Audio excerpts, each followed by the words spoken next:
O espelho amaldiçoado. A casa abandonada de Santa Maria Madalena sempre fora alvo de curiosidade dos moradores.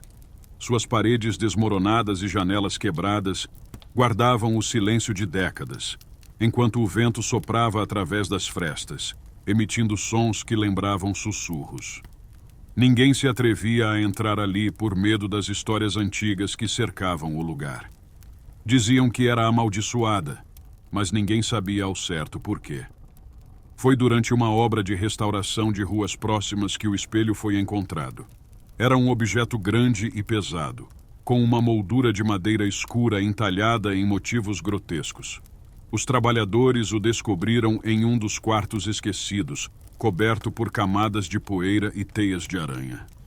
Algo na superfície daquele espelho atraía olhares, como se a escuridão em seu interior sussurrasse segredos proibidos. Sem saber da história sinistra que o cercava, um dos operários, movido pela curiosidade, limpou o vidro e o pendurou em uma das paredes do casarão, acreditando que fosse uma peça valiosa. Nos dias seguintes, coisas estranhas começaram a acontecer.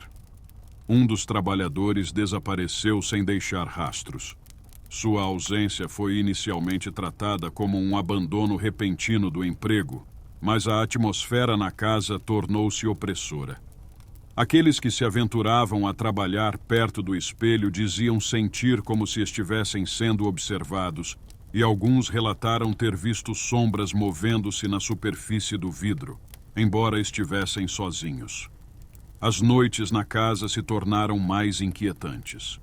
O espelho parecia absorver a luz, tornando-se um abismo negro em que qualquer olhar se perdia. Os mais sensíveis juravam que ele estava vivo, pulsando com uma energia maligna.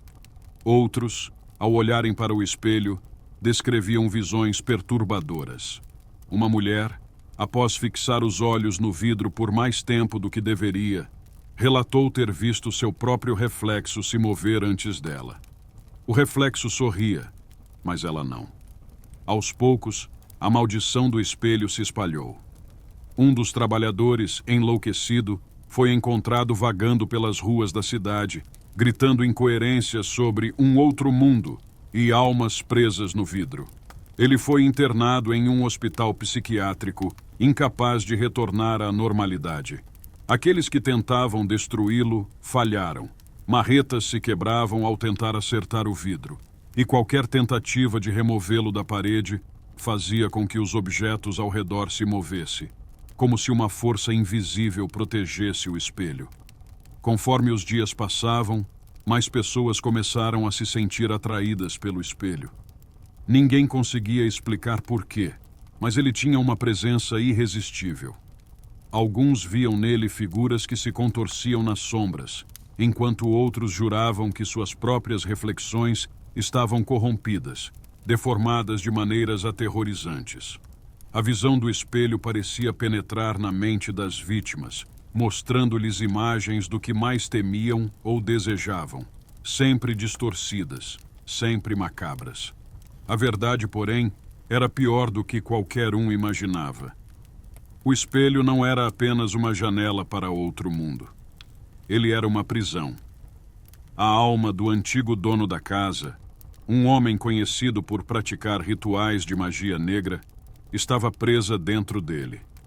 Cada pessoa que olhava profundamente no vidro corria o risco de se perder, de ter sua essência capturada e aprisionada junto a ele.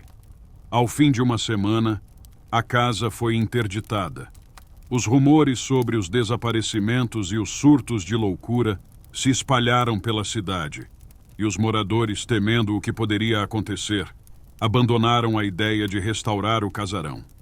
O espelho, no entanto, continuava pendurado na parede, intocado, à espera de sua próxima vítima. Na escuridão da casa vazia, ele refletia não o mundo exterior, mas as almas daqueles que já haviam sucumbido à sua maldição, para sempre presos no reflexo de um pesadelo sem fim. E assim, em Santa Maria Madalena, a lenda do espelho amaldiçoado continuava, aguardando aqueles tolos o suficiente para encarar seu destino.